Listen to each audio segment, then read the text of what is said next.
So this one particular researcher says, well, who do I know that, that knows how to pay attention really well? So he gets on the phone, he calls the Dalai Lama, and he says, can you send me your 8 best guys? I mean, I want to study these guys, and I want to see what happens in their brain when they're focusing on a single-minded thing like compassion or divinity or unconditional love. Now, these guys, by the way, had over 40,000 hours of focused meditation. They spent over 40 years practicing. While you were laying on the beach, they were focusing on single-minded thoughts. And then they said, let's take a control group, just a group of people that are just average people, and we'll use the monks, and we'll teach them how to do this thing called focused concentration, what science is now called paying attention. By the way, the average human being loses their attention span 6 to 10 times a minute. How good's our observation? That's why only a few subatomic particles actually pay attention to our mind.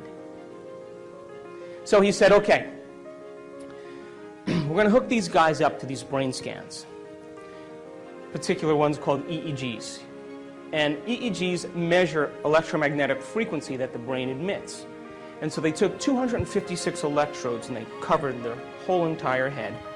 Can you picture these monks, with the things? And then they ran all the feedback into a computer that created a holographic picture of the brain, and they were able to begin to measure brain activity. You guys with me? Yep. So they said to these monks, be your normal self. They took 8 of them, be your normal self. And then they said, okay, now listen, you guys, pay attention to compassion. Just close your eyes and pay attention to compassion. The moment they did that, all of a sudden, the frontal lobe lit up so much that the scientists had never seen that type of activity in that part of the brain. Now then they took the control group and they said, all right, you guys, pay attention to one thing. And of course, what happened? My back hurts. How long is this going to take? I don't really want to do this. Am I doing it right? I wonder what my kid's doing. I got to buy dinner, all that stuff. And guess what happened to their frontal lobe? Meh. Nothing. Nothing. Now, in one particular monk, there's a part of the frontal lobe on the left side, which is really the happy spot in the brain. And this guy's left frontal lobe was so ignited that the scientists said, this guy's got to be the happiest guy in the world. They'd never seen activity like this before. But then the scientists began to think about this, and what they said was, maybe paying attention and concentration and observation is a skill. Just like tennis or golf, and you can improve it if you keep practicing it. Now think about this. The brain is the instrument that we use. It's the machinery for us to process thought. How many people will accept that? And it also has some automatic processes that allow us to function. But for the most part, it's the greatest area in the body where there's the greatest number of neurons clustered together. And where you have the greatest number of neurons clustered together, you have the greatest intelligence. So the brain is the central clearinghouse of intelligence. Mind, by the way, is what the brain does. Mind is the brain in action. It's the brain at work. When we can measure a working brain, we're studying mind. You guys with me? 6 to 10 times? Hello? You guys with me? So mind is when the brain is in action. So when we're using functional brain scans and we're studying how the brain works, we're studying this concept called mind. You understand? Then here's my question. If the brain is the instrument for intelligence or processing thought, and mind is what the brain does, if you can improve the way your brain works, who's doing the improving? And it's that nasty 13-letter word called consciousness.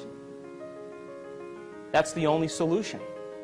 Consciousness is our self-aware, free-willed individual that is really not the body, is not the brain, and is not the mind. As a matter of fact, consciousness is what manipulates the brain to produce mind. You understand that?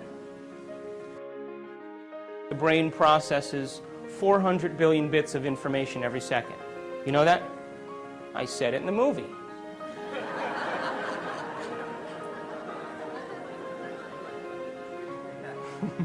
But we're only aware of about 2,000 of those 400 billion bits of information. And you know what those 2,000 bits of information have to do with?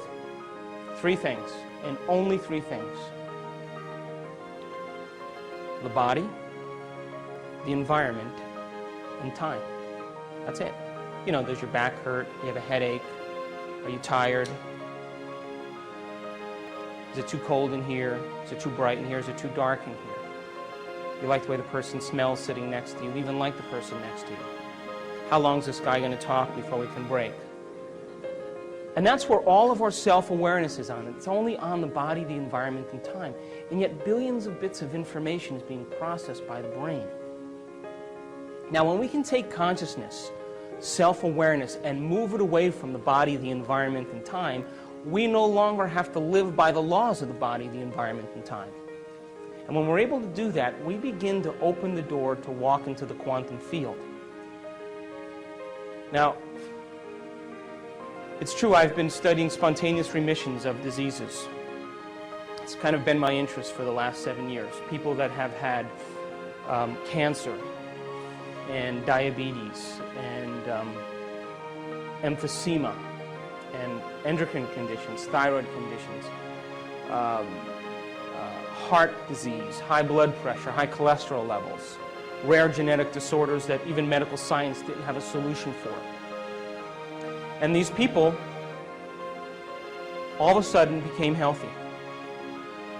And they weren't all Roman Catholic, and they all didn't believe in the same God. They weren't all vegetarians. Not all of them use crystals. As a matter of fact, none of them did. They didn't trust the astrology charts. None of that was in common amongst these people. There were 4 things that I found in common amongst every person that had a spontaneous remission. 4 major things and 2 minor things. The first thing that was in common with every person that had a spontaneous remission was that every person accepted and believed that there was an intelligence that lived within them.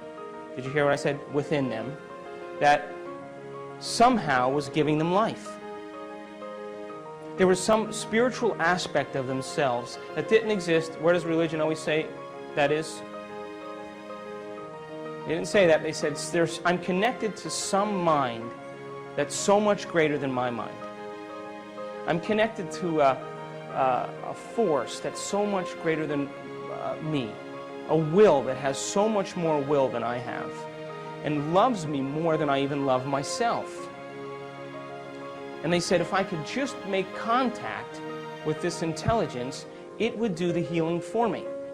Does that make sense? So what they said was, they said, you know, I'm riding on the back of a giant, and I just got to learn how to whisper in its ear. Now, I want to demystify this a little bit, okay? Because when we talk about spirituality or spiritual, laws, everybody all of a sudden has no imagery in their brain to be able to process that, right? It's nebulous. But so let's demystify that. Do you know that that intelligence gives life to every human being on this planet? It holds order in the universe, and you're connected to it. It's the same intelligence right now that's keeping your heart beating. Your heart pumps over 2 gallons of blood a minute, over 100 gallons of blood an hour. It pumps over 100,000 times a day through 60,000 miles of blood vessels. 3 billion times in one lifetime. No repair, no checks. It does it independent of your moods, your likes, your dislikes, your opinions. It continuously gives you life. Now, are you thinking about doing that? Or is there some order intelligence doing it for you? It's the same intelligence that's digesting your breakfast and breaking down proteins and carbohydrates and fats into simple products so that can be reassembled for regeneration. And we don't even think about that. See, you and I, free-willed individuals, get a free ride. And something loves us enough to continuously give us life. It's the same intelligence, by the way, that's making 10 million cells every second, because you know you lose 10 million cells every second. Whoops, you just made another 10 million. Were you thinking about that? Or is something loving you enough to give you life? And that in every single cell in your body, out of the 100 trillion cells, one cell goes through 100,000 chemical reactions a second. Now multiply that by 100 trillion. And if you don't think that we're connected to a greater mind, we need to rethink it. And that there are little enzymes that zip through your DNA. There's 3.2 billion nucleic acids that make up DNA in one cell. As a matter of fact, geniuses, if we took one DNA, you know, the whole strand of DNA out of one cell, and we straightened it out, it would be 6 feet long. You have enough DNA in your body to go from here to the sun and back 150 times. So they said, something has assembled who I am. It's got a greater mind than I do, because I don't know how to do any of this stuff. And it's got a greater will than I do, because I don't think I can keep my heart beating more than a few seconds without thinking about my Visa account. And it loves me enough to put up with me. And they said, I gotta just surrender. I gotta get out of the way enough to let this thing do it for me. I just gotta direct it and then get out of the way. That was the first thing they had in common. The second thing they had in common is that they all said this. You know, my thoughts, or my attitude, you know, an attitude is a cluster of thoughts pasted together. My attitude created my condition.